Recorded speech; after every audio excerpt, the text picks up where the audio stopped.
این ویدیو رو با هم نگاه کنیم. چه دختر خوشگلی. برم باش دوست بشم. دختر خانه میای با هم دوست بشیم بازی کنیم؟ من با هر کس دوست نمیشم. آخه ما خیلی پول داریم. این خونمونه اونم ماشینمونه. حالا بگو تو چی داری؟ خب ما پراید داریم، قلفاقش هم عوض کرد. ایش پراید کنسله. یه چیزی میخوام بگم، من انگلیسی بلدم.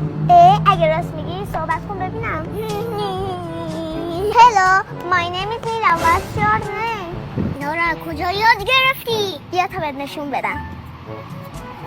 من اینجا یاد گرفتم. این ویدیو شاید یک تبلیغ طنزآمیز باشه برای یک کلاس آموزش زبان، اما دست کم 3 تا مسئله رو میشه روش تأمل کرد در این ویدیو. اولش این هستش که میاد شروع میکنه به نام گودزیلاهای دهه 90. یعنی اقدام میکنه به باز تولید کلیشه های نسلی. یعنی چی؟ یعنی ما میایم یک نسلی رو، یک سری از کودکان رو با ویژگی های کلی و بعضا منفی معرفیشون میکنیم و بر اساس رفتارهای ثابت به اونها برچسب میزنیم و اونها رو به این شکل تعریف میکنیم. این نوع روایت به جای اینکه بیاد تنوع‌های زیستی و تجربه‌های کودکان رو به رسمیت بشناسه، میاد یک تصویر قالبی رو ارائه میده به نام نسل جدید، نسل دهه 90، دهه 80 و اون رو خیلی طبیعی جلوه میده که این تصویر درستی نیستش. دومین موضوع ادبیاتی هستش که کودک و کودکان در این ویدیو به کار میبرن. مثلا ادبیات این که این دختره چه خوشگلی، برم باهاش دوست شم. حالا این دوست شدن حتی دوستی معمولی در سن و سال کودکی خودشون رو داره میرسونه.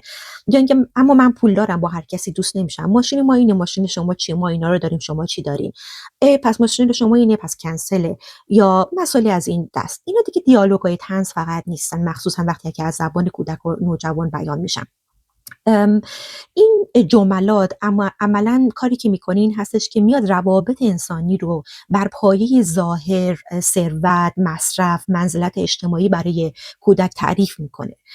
مسئله این نیستش که واقعا هرگز مثلا بچه‌ها چنین جملاتی نمیگن، نه، به هر حال میشنون و این رو باز تولیدش میکنن. اما مسئله این هستش که این ویدیو و ویدیوهای از این دست این نوع گفتار رو عادی سازی میکنن و حتی بامزه اون رو نشون میدن. در نتیجه کودک اینجا تبدیل میشه به یک فردی که حامل ارزش‌های مادی مثلا مصرفگرایی یا طبقاتی بودن و کالایی شدن رابطه هستش. حالا این پرسش اینجا به وجود میاد که آیا این زبان خود کودکه یا اینکه زبان بزرگسالانی هستش که ما این رو از دهان کودکان میشنویم. در واقع کودک اینجا بیشتر نقش بازگو کننده رو داره و بازگو کننده ارزش‌ها و نگرش‌های بزرگسالان رو، تا اینکه صدای خودش رو ما داشته باشیم.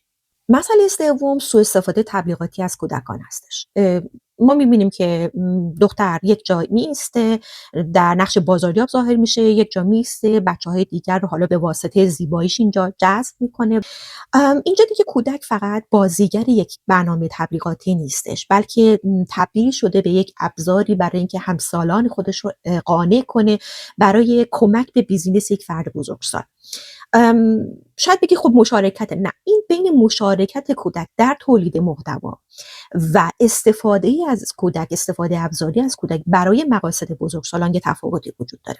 در مجموع مسئله اصلی این ویدیو تبلیغ یک کلاس زبان نیستش، بلکه نوع نگاهی هستش که در مورد مفهوم کودکی داره ارائه داده میشه.